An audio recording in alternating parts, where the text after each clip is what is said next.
The thing is, with these screens, we can't hear anything. I watched the show go out on a Friday just to hear what people said.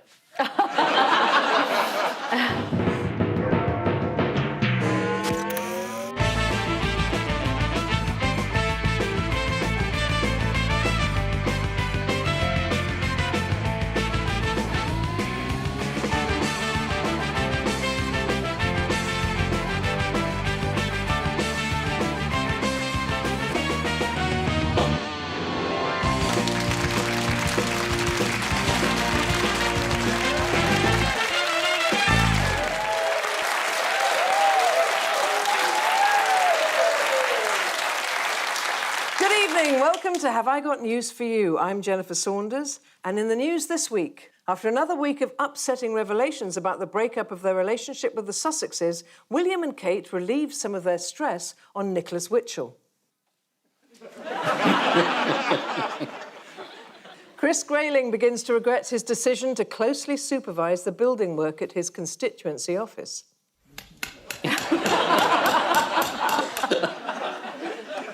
And during a top-secret mission for MI5, one undercover agent fears his cover may have been blown.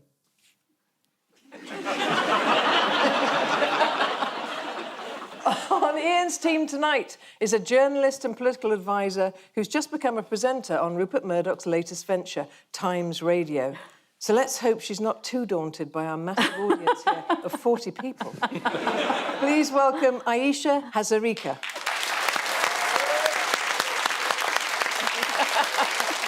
And with Paul tonight is a comedian who provides the voices for many of the puppets on the new Spitting Image on BritBox, or as I like to call it, Notflix. Please welcome Matt Ford.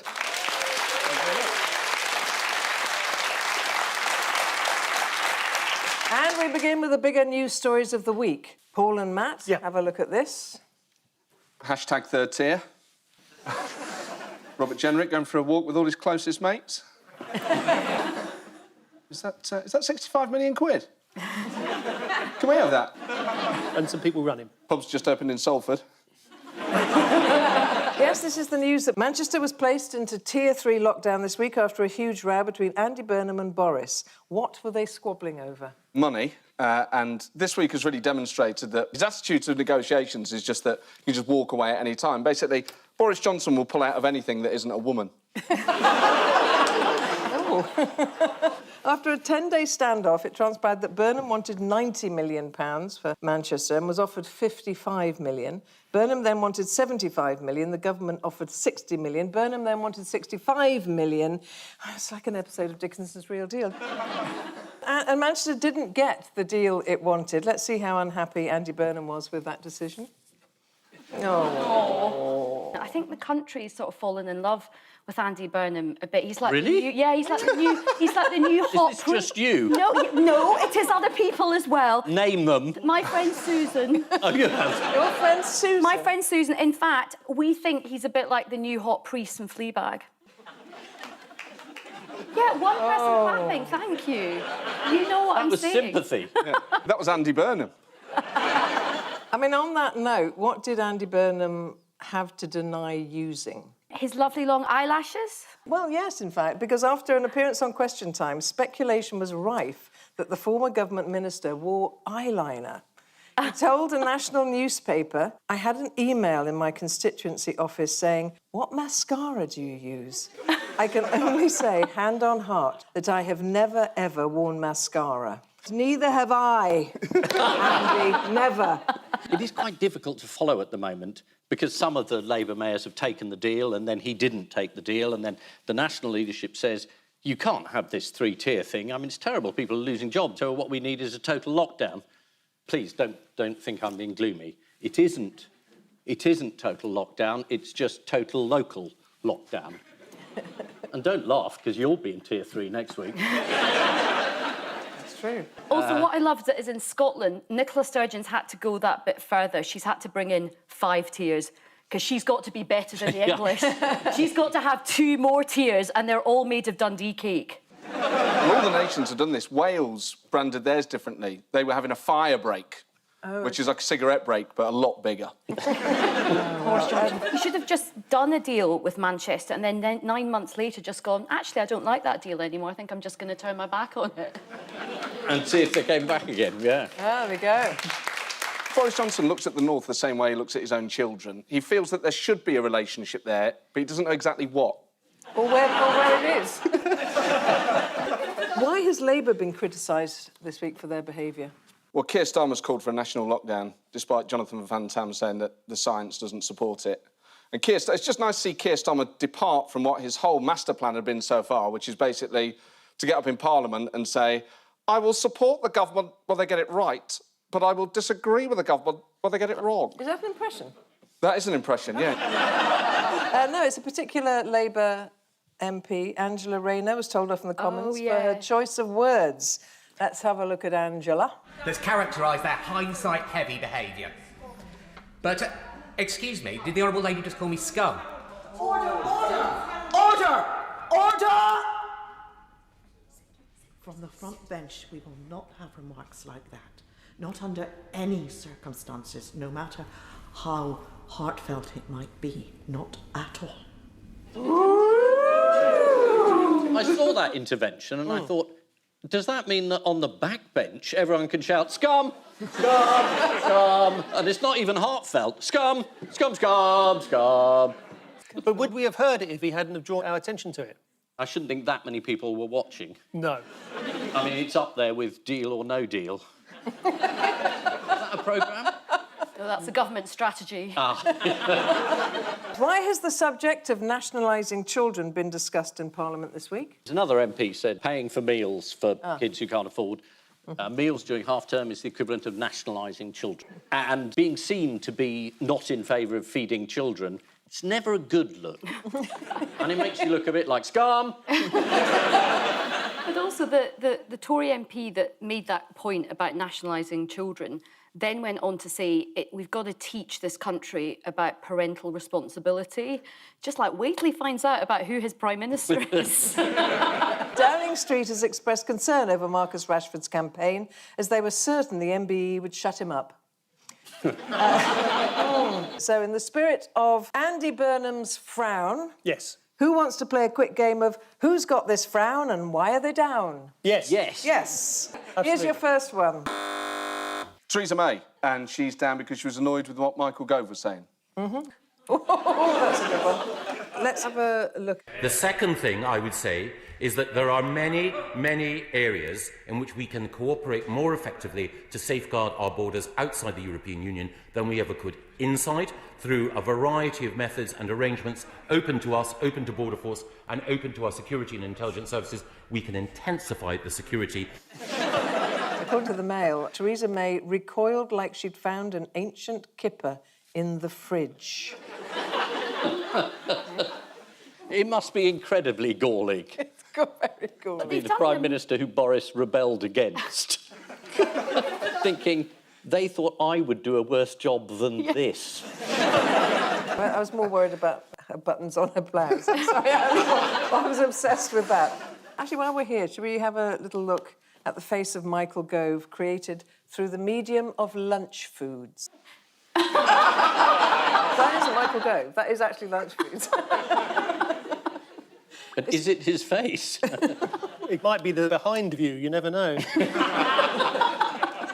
Back to the game. Who's that? Angela Merkel. It is. Has she gone skiing with Sir Ian McKellen? No. Why has she got a frown on? Why has she got a frown? I think that's just a natural resting pose of her face. Say resting bitch face. She's wondering why she's on holiday with Sir Ian McKellen. Here's the next one. Who's got this frown and why are they down? Who's that? Alf Garnett. It's actually a Brazilian politician called Chico Rodriguez. And what was he caught doing this week? Smuggling cocaine in his moustache? Smuggling something? In his moustache? No. Oh, Much worse. much worse than in it. Smuggling people? No. Is it restoration furniture? Has he got a tall boy up his pants? Police raided Chico's home and found cash hidden between his buttocks. Dirty money. Definitely. Police became suspicious of Chico after he went to the toilet and came back with bulging trousers. If you see me walking awkwardly later, it's just I'm taking my fee home, in cash. Next, who's got this frown and why are they down? Meghan Markle. No. Begins with M and rhymes with Lala. Oh, is it Malala? Oh, Malala. Yes, Malala. Malala. Why is she unhappy this week? She's unhappy because people are cross with her because she's got a friend who's a Tory. Yeah. A Nobel Peace Prize winner.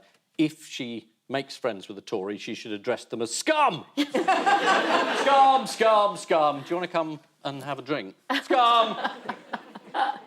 Anyway, she's a student. She's made a friend. Yeah. And therefore, everybody has decided they should pile onto her. Is it mostly Twitter? Is it social media? It is. Oh, God. One tweet read, "Not the least bit surprised Malala is a Tory. Had my doubts about her early. Always suspected she was a disingenuous careerist." That's appalling. Right, that is actually the end of the game. The increased lockdown restrictions have been unexpected good news for who? Is it no one? It's actually couples. According to a new Open University study this week, 26% of adults in a relationship said that it had improved during lockdown, whilst 63% had said there was no change, and the other 11% told the truth. Shall we do a quick poll? You two. Better, worse? It proves my point, they're not even together. In other coronavirus news, what new tactic has Boris displayed this week? He's turned up to things. Apparently he told a crowd that a coronavirus vaccine may never materialise. Oh, that's the first positive thing I've heard. If he says it's not going to happen, it clearly will. Sources told The Times that Boris was deliberately glum because he doesn't want to overpromise and underdeliver. Imagine what that would be like. Also this week, Tony Blair was caught out not quarantining after a trip to the US. Matt, what's his problem? Well, I think he said that I acted on the intelligence that I had at the time. Sadly, it was Matt Hancock's intelligence, and I made an awful mistake. Is that an impression? Fuck, yes! Oh, No, I man. couldn't resist that. Sorry. It was a very, very good impression. Yes, but who of? of? Is it Tommy Cooper? And finally, how are they going to comply with restrictions on I'm a Celebrity? Anybody, any ideas? Oh, this is where they're filming in Wales, aren't they? Going to a castle. The crew are going to be kitted out with proximity monitors, which means they can't come within 2 metres of each other without it buzzing and flashing and reminding them to stay away. God, just think how that could have saved the BBC in the 70s. Yes, this is the enforced lockdown of Manchester and disagreements over financial support. The government's latest financial package offers 2/3 salary to anyone unable to do their job. So Dido Harding's going to be raking it in. The government is looking to aid travel to America with an enhanced testing scheme. According to Grant Shapps, we're talking to US Homeland Security. We'd like to get trials set up, at which point Prince Andrew started sweating for the first time in ages. Ian and Aisha, take a look at this.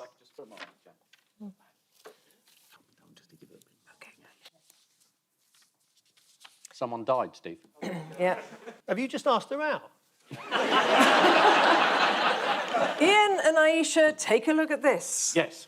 It's Joe Biden. He's pointing. That's my wife, just in case anyone worries. Look, he's fit. He's young. Running. He's there. moving. His finger points. Oh, embarrassing things that should be deleted. More embarrassing things that should be deleted. The New York Post ran this story about Joe Biden's son, trying to get his father to have a meeting with a Ukrainian, saying that Biden's son was trying to peddle his influence and it was all undue. And the son has said it was probably a misjudgment being on the board of the Ukrainian gas company when my father was vice president, but there's nothing in it, which means that someone like Trump can just pile in. So you get the mix of untrue and this bit's a little bit true. Yeah. And it corrupts everything. This story should have gone mad on Twitter and Facebook, but because, and I'm just going to do a Republican bit here, because the social media elite are all, left-wing libtards, like Clegg, they tried to shut the story down. Okay. And it turned into a massive row about this story, which originated on a second-hand computer shop with someone saying this is Biden's son's computer. Mac Isaac, who was the man who actually was handed, the repairman who was handed the computer, there was a little weak link in his evidence. He says the man who handed the laptop in was Hunter Biden, although he can't be 100% sure himself because he is legally blind. I mean, that's the perfect combination. He fixes your laptop but can't look at your history. Amazing. I just feel that this is a desperate attempt by Donald Trump to just try and smear everybody possible because the polls are really tightening and it looks like Joe Biden is doing pretty well. The Clegg involvement's interesting because Clegg is Facebook's vice president, always the bridesmaid, and he's accused of interfering now in the US election, and he's got form because he interfered in the 2010 election to make sure that the Tories won. Now, what has Nick Clegg actually got to do with it? Sorry, that became a song. What's Nick Clegg got to do with it? What's Nick Clegg but a second-hand emotion? Yes. That is a very good description of Nick Clegg. What has he got to do with it? Well, I think Matt's explained he's vice president of... Well, he's head of Nebulous Bollocks at Facebook. And it's not just Facebook who've been trying to stop people looking at the story. Who else has been involved? Rudolph Giuliani? Yes, Possibly, this is the yes. follow-up, though. This is much better. The counter-smear. Is this the new Borat film where he has duped a large number of Trump associates into talking to him, including Rudy Giuliani, and there's some quite compromising footage of him lying on a hotel bed. There he is. Actually looks like a corpse. I mean, Giuliani with the recording thing in his pants. Come on. What was his line? I was just lying back in the bed and fumbling with my undercrackers, just trying to find the microphone. Yeah, It's probably because he talks out of his arse. Also,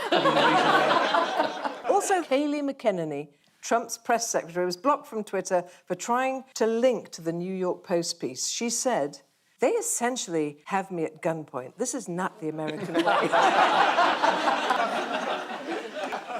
Who admitted that this was a bad thing? Is this Zuckerberg? This guy's called Jack Dorsey. Oh. And he said it's unacceptable to block URL sharing via tweet or DM with zero context. I don't know what the fuck that means. Anyway, Trump's been having his own computer problems this week. A Dutch security expert claimed to have hacked his Twitter account as a test. Anyone want to guess what he said the password was? burgers. President, White House, Trump. Not bad. It's Bleach. MAGA 2020 exclamation mark. That's the password. Yeah, just try that at home with a capital M and that'll probably work now. What did one young Trump supporter do at a rally this week? Celebrate his 100th birthday. That's very good. No, he came dressed as Trump. Here he is. Oh, no. He's God, not orange that's enough. depressing. He's not orange enough. He's he not needs to be orange enough. covered in what's it dust. What's Trump threatened to do if he loses the election? He's going to go to live in another country. I'm not going to feel so good if I lose. Maybe I'll have to leave the country. I don't know. Aisha, where do you think he's threatening to go? Not Scotland. Scotland, yeah. He's coming your way. No! He's coming for you. Close the borders immediately. That great big wobbly golfing arse is coming your way. It's coming. He's going to probably go to the new golf course in Aberdeenshire. It actually makes sense in wanting to go to Scotland. He's got Scottish ancestry, he owns property there. He's given his family, key political positions, and he drove around while infected with COVID, so he's probably going to join the SNP. Right, it's Halloween soon, unfortunately. But how is Trump going to feature in the celebrations? What looks like a Trump? Pumpkin. A pumpkin, yes, well done. He'll be on the doorsteps and front windows all over America. Have a look. Brilliant. Right, moving on. This is my favourite bit now. Would someone like to see some muscly men covered in baby oil? Yes. Ooh. Yes, we would, please. It's the Egyptian police having a fun day out. Let's have a look at the eye-popping footage. Look at that. They've run out of petrol, obviously. You bring the spare tyres. You don't do this at Hendon Police College. Is this Mad Max 4? There seem to be half-painted faces. Oh, look. Sorry, what's this for again? Royal... No, this is just for Jennifer. Yes, it's really just... They just did it for me. This is the US election and the alleged scandal over Hunter Biden's emails. One of the Facebook executives involved in the row is Sir Nick Clegg. He's a beacon of hope during the COVID pandemic. I mean, after all, in 2010, the country was in the feverish grip of Cleggmania. But we all very quickly developed herd immunity. Also this week, Donald Trump was criticised for having a Chinese bank account. If he really wants to avoid serious scrutiny of his financial records, then he should keep them somewhere Democrats will never look, like Hunter Biden's hard drive. The last presidential debate made use of a mute button. We're actually recording this before the debate, but I confidently predict what happened. A geriatric arsehole.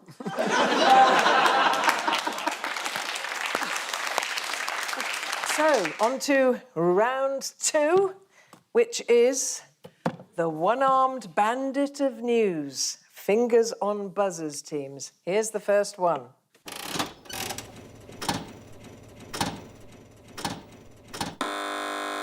This is the Russians were planning to hack the Tokyo Olympics. It feels like Vladimir Putin's been caught perving on a volleyball team and has had to retrofit some sort of alibi going, oh, we always spy on volleyball. This is part of big Russia plan to hack Olympics. I always hack Olympics with trousers around ankles. Have you... I mean, I'm no computer expert. How you hack the Olympics? Well, the floppy diskus? I know that... The Times reported the Russian plan was to hack into the 2020 Olympic website and stop fans printing tickets for events, thereby leaving empty seats at the Games. They tried a similar thing with the annual Lib Dem conference, but nobody noticed. Sticking with sport, what has this man, Ezeldin Bahadur, become the oldest person to do? Play a professional game of football. He's 74 years old. He's the oldest registered professional footballer in the world. Great at dribbling. And he has to wear very long shorts because otherwise you'd see his balls.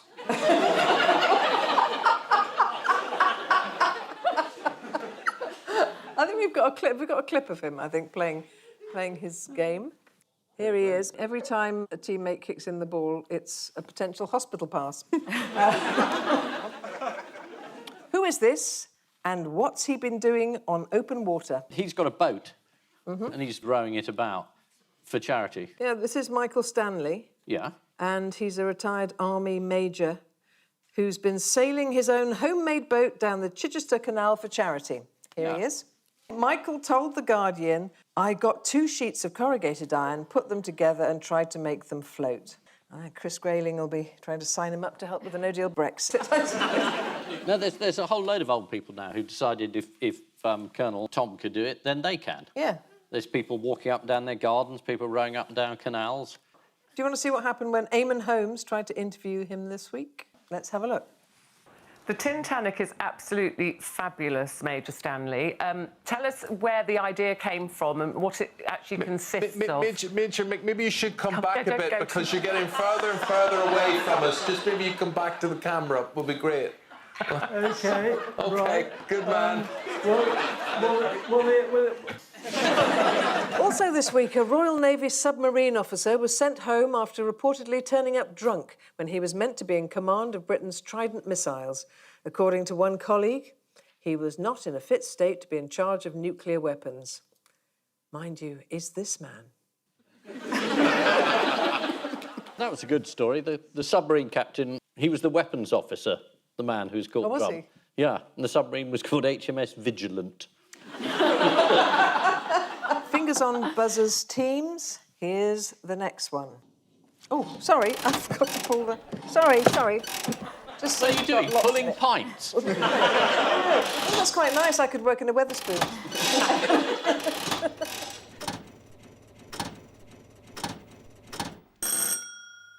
Is this about the labelling of vegetarian food? Yes. So what they're basically saying is that a vegetarian sausage can only be called a vegetarian sausage if it's actually made from vegetarians.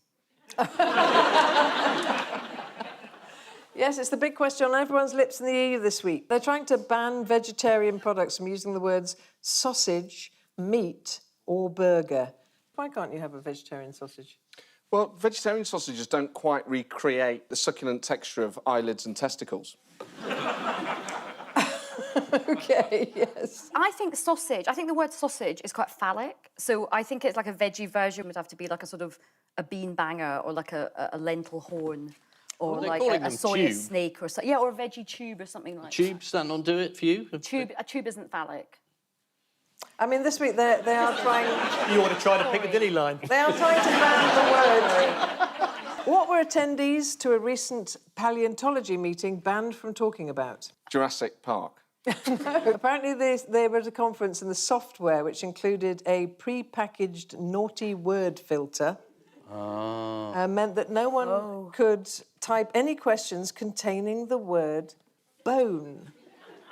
Which sort of limits you if you're a paleontologist, It does, I imagine. really. Yeah. Yes. They were also prevented from using the words crack, stroke, and, my favourite, flange. Flange. Paleontologist filthy. Does that have a double meaning then? Because all the others, at least, you would stroke a bone. I don't know. What is a flange, Ian? What's a flange? Flange, it's the technical round in Bake Off. OK. Now, why did Sky History have to pull their new reality show about woodworking this week? There was a man on a programme on Sky. He's got tattoos all over his face. And someone said, you've got the words 88 on your face. You're a Nazi. That's a secret code for Heil Hitler. Yes, you're absolutely right. The show was called The Chop, Britain's top woodworker. And here's a picture of that man. And he looked a bit surprised, didn't he? Well, it's written all over his face. He said, it's not a Nazi thing. It's not Nazi at all. My father died, aged whatever it was, in 1988. And then everyone felt really guilty. And all the Twitter people who'd been saying, yeah, Nazi, were going, ooh, sorry, dead father, ooh. The end of the story was that his father said, I'm not dead. I didn't die in 1988, and in fact, I haven't died at all.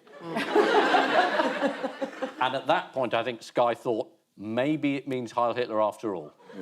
This is the news that the terms veggie burger and veggie sausage could be banned by the European Parliament. Also this week, a vegan burger is one contender for a design award at London's Design Museum, along with a 3D model of the COVID-19 virus, which, incidentally, you can get in the gift shop, but only if you stand too close together in the queue for the till. It's now time for the odd one out round. Ian and Aisha, your four are an ancient Peruvian cat, Susie Dent, a statue of Melania Trump, and Prince Andrew. Ian. There was some evidence revealed today by Maxwell about Prince Andrew and that trial, and the evidence came out, but a lot of it was redacted and had big black boxes over it, so we weren't allowed to read the interesting bits, though we knew what they all said. Has that statue been pulled down by annoyed townsfolk in Slovenia? They've all been redacted this week. We're looking for more about Image. They've all recently reappeared, except for Prince Andrew, whose postcards have been removed from the gift shop at Balmoral Castle in the wake of Andrew's involvement in the Jeffrey Epstein scandal. A sales assistant at Balmoral explained that the Prince Andrew postcards had been removed because, I'm afraid he's very much on the naughty step. Also this week, a court in America released Ghislaine Maxwell's deposition papers with some notable censorship. Here's one of the redacted pages. To judge by the length of that blank, it looks like Ranulph Twistleton Wickham Fines is definitely in the clear there. This is an old statue of Melania Trump, which was put up in her hometown in Slovenia in 2019. But why was it taken down? I think that it had been attacked and burnt down. It had been wooden, really wooden, as was the statue. Yeah. Yeah, someone set fire to it. I think we've got a picture of the actual burnt. Oh, dear. That looks more like her now. Yeah. And a new version has now been installed. The new statue is made mostly of bronze, unlike her husband, who is made mostly of bronzer. Melania Trump grew up in the Balkans. Oh, and you think, my God, the horrors that woman has seen. I bet she closes her eyes at night and thinks back to her time in the Balkans just to take her mind off it. Where has Susie Dent reappeared this week following an absence? I think her new book did not have loads of typos and things, so it got pulled, and now it's back. But it was called Word Perfect, which is not ideal. Yeah, apparently it was littered with mistakes and typos. Quite embarrassing for her. What's gone missing this week that's created tension between Philip Schofield and Eamon Holmes? Wait. Tell us now. Philip Schofield's new autobiography repeatedly spells Eamon Holmes's name wrong. Schofield is reported to allegedly have a fractious relationship with his ITV co-host and has now upset his colleague by forgetting an N in his name. That cut Eamon Holmes, honestly. The Sun added that Schofield's typo has fueled his rift with Eamon Holmes. If there's one thing Eamon Holmes doesn't need, it's fueling. And finally, yes, an ancient Peruvian cat reappeared this week. Where? Peru. Yes. How? In what? Oh, it must have been a cave drawing or something, or on a hill. Yes. Oh, it's on the Nazca lines, isn't it? Completely right. Yeah, on that plateau. It's a fox. Researchers believe the giant animals were made as messages to the gods. The message here being, we're not very good at drawing cats. Paul and Matt, here are yours. Rasputin, Wayne Rooney, Tom Baker and Martin Luther. Tom Baker played Rasputin. Mm-hmm. Oh, yes. which is not the answer, but quite interesting. Tom Baker almost joined a monastery as a youth, wanted to become a monk. Mm-hmm. Rasputin considered himself to be a monk, was a kind of holy man. Martin Luther was a monk. Mm-hmm. And Wayne Rooney's got a bowl patch just there. Matt's pretty close here. They were all Yeah, monks, they're all monks. except for Wayne Rooney, who looks like one. Oh. It's better than that, because scholars at Liverpool John Moores University have digitally reconstructed the face of a medieval Benedictine abbot that looks surprisingly familiar. Shall we see for ourselves? Here's the monk. Martin Luther famously sparked the start of the Reformation by nailing his 95 theses to the door of a church. Dirty devil. But what have some historians recently claimed actually happened? There was no door. Well, they're saying he didn't nail them to the door, that the theses would have been more likely pasted onto the church door because it was more of a notice board. And they went between the posters for a missing dog and a Weight Watchers advert for the diet of worms. Rasputin was known as the Mad Monk for his unusual behaviour. What did he once do every day for 6 months? Something to do with cold showers or something, or electrocuting himself. It's pretty weird. He once bragged to his friends he hadn't changed his underwear for 6 months. People out there going, that's not so bad. 6 months? 6 months. I mean, when did lockdown start? Why did Tom Baker become a monk at 15? He had a calling. What sort of calling? Hello, do you want to be a monk? Tom claims he was Randy for martyrdom. In a recent interview, Tom Baker revealed he once tried to murder his mother-in-law with a hoe. I presume he means the actual incident, not a woman of the streets. At which point, the journalist from Gardening Times said, I think we've got enough now, Tom. And it's time now for the Missing Words round, which this week features its guest publication, Tomorrow's Cleaning, the magazine for the British professional cleaning industry, which, ironically, just sits on the shelf in my house collecting dust. Start with, I'm constantly worrying about what in the fruit and veg aisle in Aldi? What I'm doing. Have you ever been in an Aldi? Yes, they're really nice reverse gear and nice. I'm constantly worried about getting too close to someone in the fruit and veg aisle in Aldi. This is an article from Tomorrow's Cleaning about the risks of catching coronavirus in the supermarket. The article ends by saying next month's edition will include a case study into how opticians are adapting to new lockdown rules, which will be out just as soon as the writer gets back from Barnard Castle. Next, Boris Johnson gives his father Stanley what as a present for his birthday? Another unidentified grandchild. Is it Liverpool? A knife named after him. COVID-19. Oh, is it from the cleanliness mat? Is it a wash? Beavers! This week it was revealed that Boris and his siblings have clubbed together to get their dad beavers for his 80th birthday. So for once, Carrie had a pleasant surprise when she checked Boris's internet history. Next. It's certainly been a tough year for what? Threesomes. The cleaning industry. Yes! I don't understand that. They must have sold so many products, they've all cleaned up. Thank you very much. Next. Male stripper forced to what after lockdown shuts club? Make ends meet. Ironically retrain as a Sheffield steel worker. The answer is sell his parrot. Is that what he calls it? Yeah. This is a stripper from Manchester who's been forced to sell his beloved parrot, Blue, due to lockdown. It's not been easy for Romeo to sell his parrot. He's a terrible chatterbox and is always spilling his seed everywhere. And the parrot's quite annoying too. Next. Russian cosmonaut uses teabag in space to what? Make a cup of tea.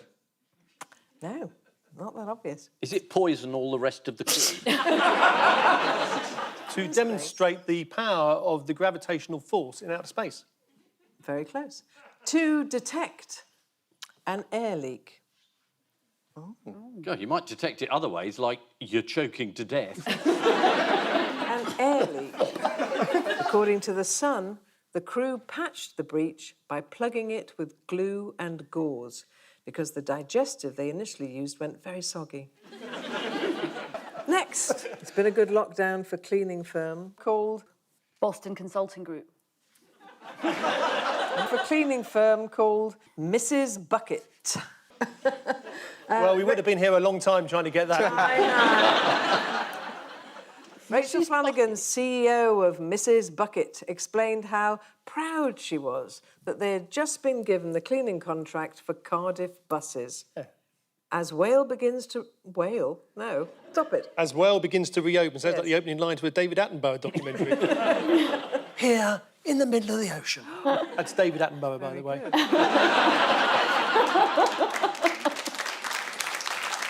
As Wales begins to reopen, we are witnessing a return to some sort of normal. Well, you had to bloody jinx it, Rachel, didn't you? And finally, according to a new survey, something is the most dreaded phrase to hear at work. You'll be sharing an office with Alan Titchmarsh. Welcome to G4S. According to a new survey, let's have a chat is the most dreaded phrase to hear at work, along with, can anyone else not smell or taste their lunch? So the final scores are Ian and Aisha have 5 points. Paul and Matt have 5 points. It's a draw. But before we go, there's just time for the caption competition. BBC unveils new diversity scheme trainees. So that's what a homosexual gets up to. Next. Local rabbit wins biggest pet human prize. I've decided to call him Eamon. Want to feel old? This is what Bugs Bunny and Elmer Fudd look like now. On which note, we say thank you to our panellists, Ian Hislop and Aisha Hazarika, Paul Merton and Matt Ford. And I leave you with news that, after gyms in Liverpool are forced to close due to Tier 3 restrictions, police urge bodybuilders to find other ways to vent their frustration.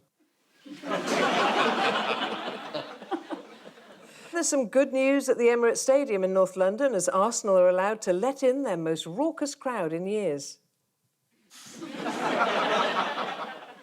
And in Chelsea at a celebrity craft fair, someone drops the matchstick model of Buckingham Palace that took Prince Charles 5 years to make. Good night.